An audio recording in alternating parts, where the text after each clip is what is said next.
From Triple E Media, I'm Ramat Mohammed, and this is The Backstory.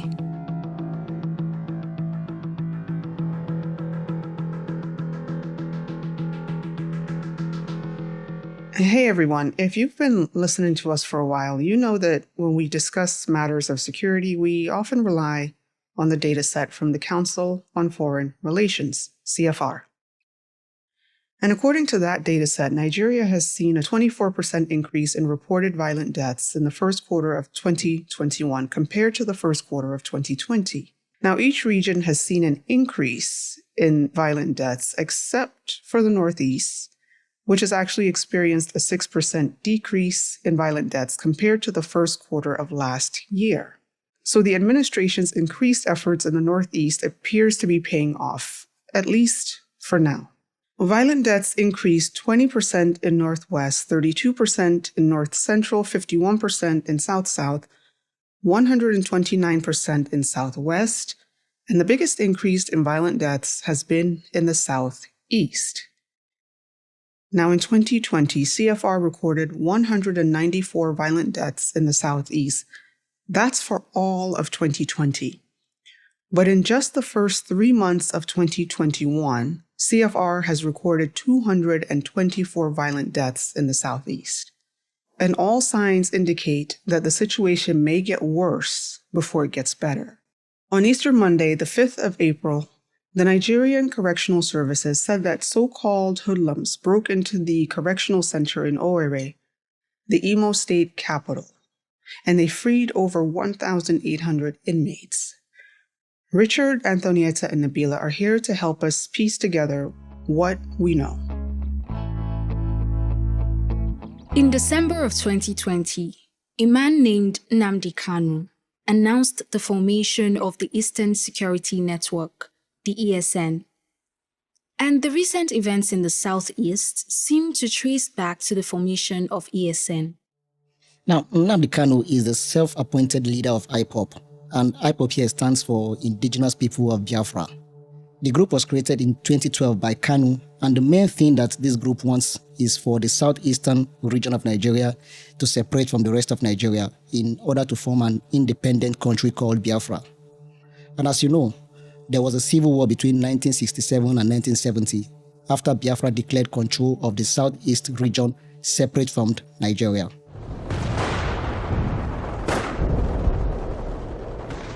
Obviously, the Biafran side was defeated, and in 1970, the Southeast was reunited with the rest of Nigeria.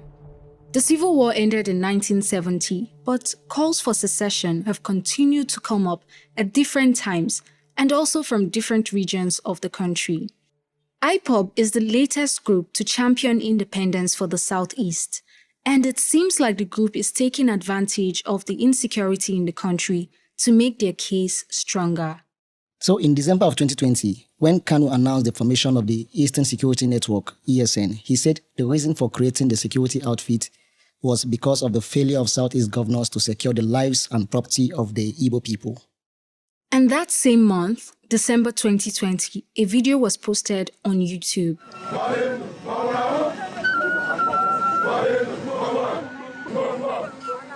The video shows men, maybe about 300 or so, and they are dressed in all black. Some are wearing blue or red berets, and in some parts of the video, they're singing Igbo war songs as they march in military formation. Again, we don't know when or where the video was filmed, but it was posted on YouTube in December 2020. A month later, in January 2021, a total of 61 violent deaths were recorded in the CFR database for the Southeast alone. And just in the month of January, the month before, that is December 2020, only 19 violent deaths were reported. So we have an increase in violent deaths of over 300% in the month after ESN was launched. Imo and Ebonyi states accounted for 57 out of the 61 reported violent deaths in the Southeast in January. Now, a majority of the deaths in Ebonyi were related to a clash between members of the National Union of Road Transport Workers at Effium Motor Park in Ohauku, Ebonyi State. This was confirmed by the Ebonyi governor, David Umahi. But one other incident in Ebonyi stands out. In early January, that's the 8th, gunmen stormed Onweke police station in Ezza South local government area. They killed 3 officers and stole 2 AK-47s. We don't know if the gunmen are tied to ESN, and according to this day newspaper, the attacks seem similar to the ones that happened during the NSAS protests. Now, over in Imo State, the Nigerian army clashed with ESN on the 22nd of January. According to the Nation newspaper, the soldiers were in a military operation in Okporo-Olu when they stormed the community, suspected to be the operational base for ESN. 1 person died, though we don't know if it was a member of ESN, a civilian, or even a soldier.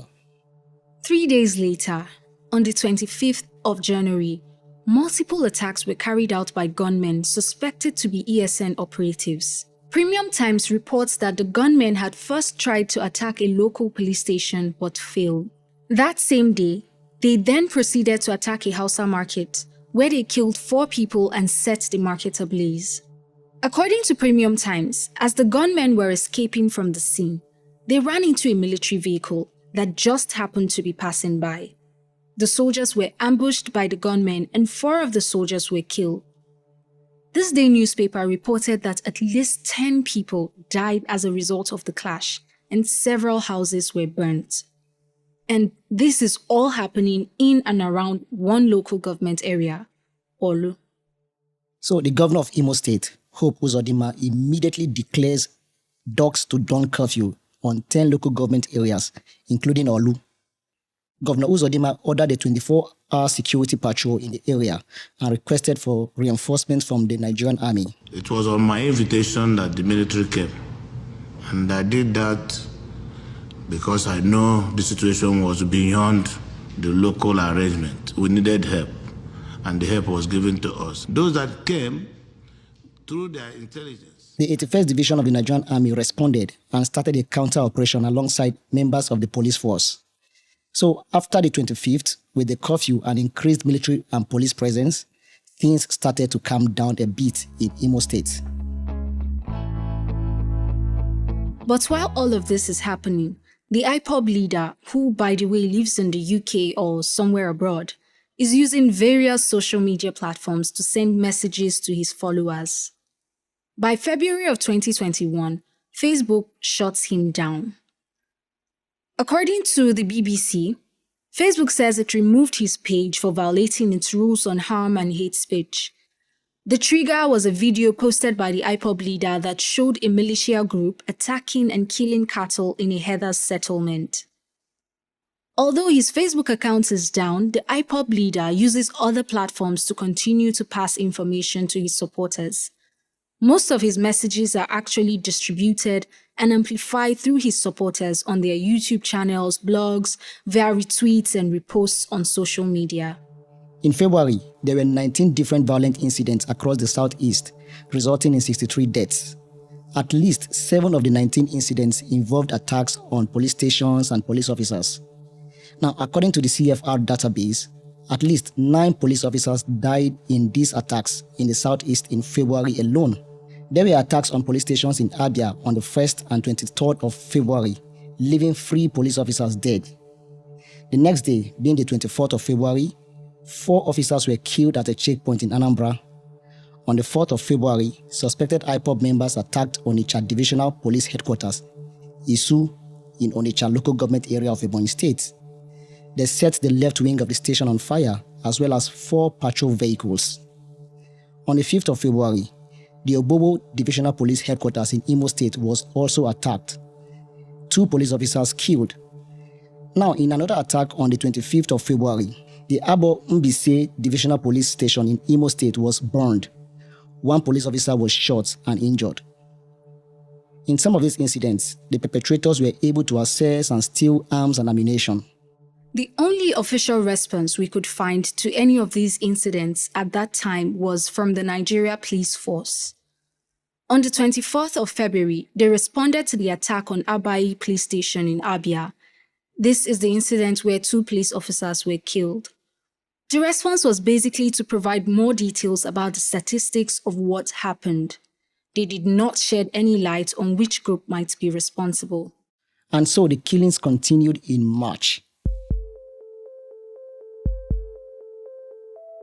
100 reported violent deaths were reported across the southeast in just the month of March alone.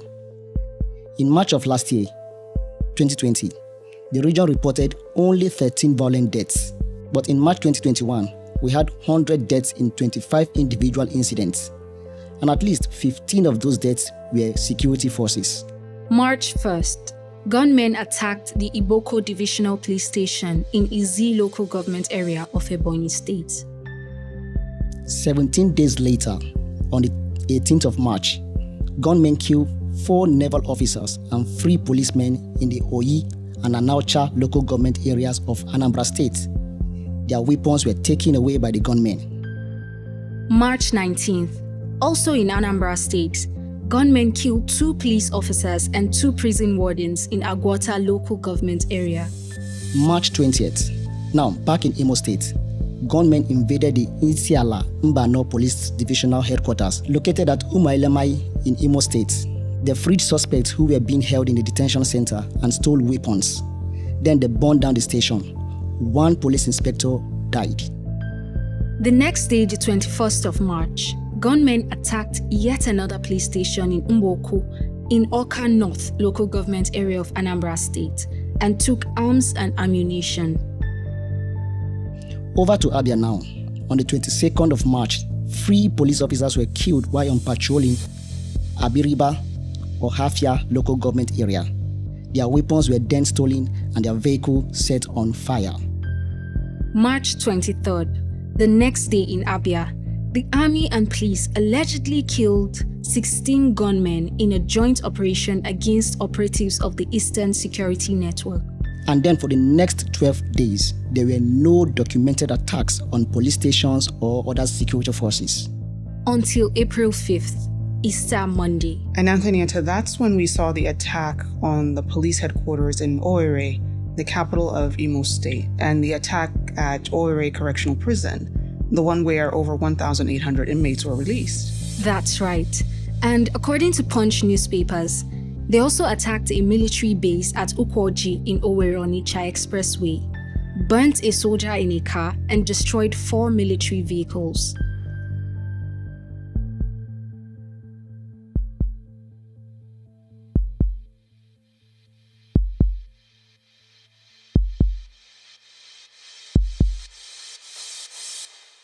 Now, on March 29th, before the April 5th attack, the Nigeria Police Force said that they had arrested 16 suspects for their involvement in the attacks on security forces in the southeast. 2 of the suspects confessed to being members of IPOB and ASN. Police said they recovered arms, ammunition, and explosives from the suspects. Wait, so if the Nigeria police arrested suspects on March 29th, did they get any information that could have prevented the April 5th attack? Well, according to a report by Channels TV released on the 8th of April, that's last week Thursday, the police were warned 3 times by the Department of State Services about the potential for the attack. And it's not clear how much information the police were able to get from the people they arrested, but there definitely seems to be a breakdown somewhere in the chain of communication or the chain of command. Either information was not shared in a timely manner, or the information was shared and the police did not act on it fast enough. Now, we know that on Monday, April 5th, after the attack, the Inspector General of Police at the time, Mohammed Adamu, released a statement ordering the deployment of Security Reinforcement Squad to Imo State. A special investigation team was also set up, but his actions came too late. On Tuesday, April 6th, the Inspector General of Police, Mohammed Adamu, was sacked and replaced with Deputy Inspector General Usman Alkali Baba. Punch also reported that the Imo State Commissioner of Police, Nasiru Mohammed, and his top officers have been sacked as well for not acting on information provided to him about 2 weeks before the attack. The commissioner also failed to request reinforcement during the attack. Despite the appointment of the new IGP, the violence continues. Even on the 8th, just 2 days after his appointment, Punch newspapers reported that gunmen attacked the Mberi Divisional Police Headquarters in Mbatoli local government area. This is again in Imo State. The released suspects being held in the police custody. And now the attacks are starting to spread from the southeast to the south-south. In the first 3 months of this year, at least 32 security officers were killed in the south-south, and several police stations razed with weapons stolen. And some of these attacks were clearly targeted. Thank you, Richard. Thank you, Anthonieta. Nabilah, we have a clear pattern of events. Police stations, police officers, and even other security forces are being attacked out in the open. Weapons are being stolen, either from the dead officers or from armories. Prisoners are being released. So we know what is happening. Why is it happening? For the two oldest reasons in the world: money or power. Money doesn't seem to be the most immediate motivator because the types of crimes we are seeing are not tied to any requests for money. We're not seeing kidnappings for ransom, for example. So we're then left with power, which would obviously then lead to money. Right, and the two are tied. But first comes power, then money follows. Now, let's think about what we're seeing. After each of these attacks against security forces, two things tend to happen. Weapons get carted away, or prisoners are released. Or both. That's right, or both.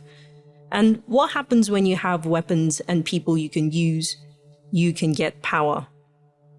Now, if Biafra is the end goal of what we're seeing and IPOB and ESN are involved, then the goal is to take power by force.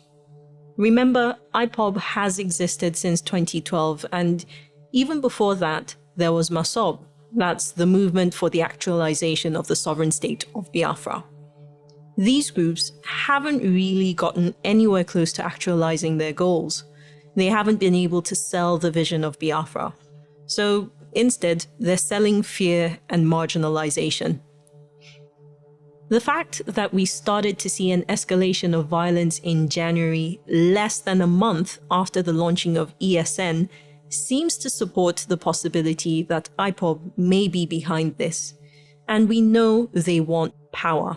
But according to a recent report by SBM Intelligence, IPOB is currently going through an internal reorganization. The group appears to have split. KANU is going one way, and the new group is going their own way under the leadership of Asari Dokubo, Uche Mefo, and George Onyibe. So, while we know IPOB's end goals, they may not be in the position at the moment to carry out the large-scale attack that we saw on April 5th. And they have come out and actually denied involvement in that particular attack. But we obviously cannot take their word. IPOB is not the only group in the southeast that wants power, and they also get their funding from other sources. Nabilah, we know that the 2023 elections are also coming up. That's right. Of the 5 states in the southeast, 4 of the governors will be up for re-election in 2023. And we know that in Nigeria, elections are always accompanied by violence. Whatever the reasons, we now have 2 trends rising in the southeast, and now also in the south-south. A rise in the number of weapons falling into the hands of criminals and insurgent groups like IPOB. And also no fear of the police. And absolutely no fear of the police.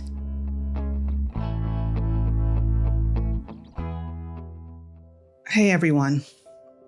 I don't even have the words to put together to explain how bad the current trend of attacks on security forces is.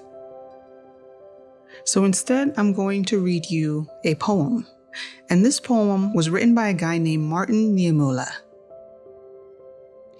It's called First They Came. First, they came for the communists, and I did not speak out because I was not a communist.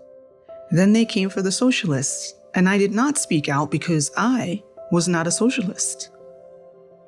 Then they came for the trade unionists, and I did not speak out because I was not a trade unionist. Then they came for the Jews, And I did not speak out because I was not a Jew. Then they came for me, and there was no one left to speak out for me. They, in that poem, refers to the Nazis. They wanted power, and to get it, they sold fear, feelings of marginalization, and promises of racial dominance. Sound familiar? Now, I know that we, the citizens of the Nigerian experiment, we don't have the best relationship with our security forces at the moment. And that is exactly what they are taking advantage of. They know that right now they can come for the security forces and you will not speak out. But if you don't speak out, are you sure that once they're done with the security forces, they won't come for you?